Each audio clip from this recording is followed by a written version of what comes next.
Lehenengo karratu bat hartuko dugu. Eta gero alde bat erdirantz tolestuko dugu. Eta beste aldearekin berdina egingo dugu. Gero goiko alde bat berriro erdirantz tolestuko dugu. Eta beste aldearekin ere berdina egingo dugu. Gero alde hauek B tokira bueltatuko ditugu.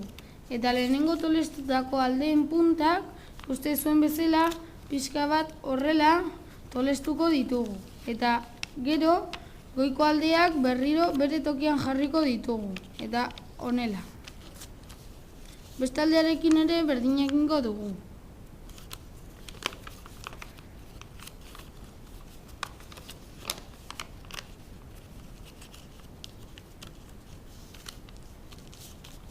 Gero, hemen dagoen punta hauek barruraka sartuko ditugu. Horrela.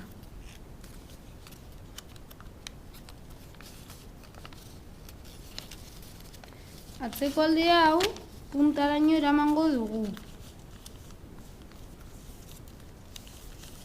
Ondoren, horrela erditikan tolestuko dugu egin dugun guztia.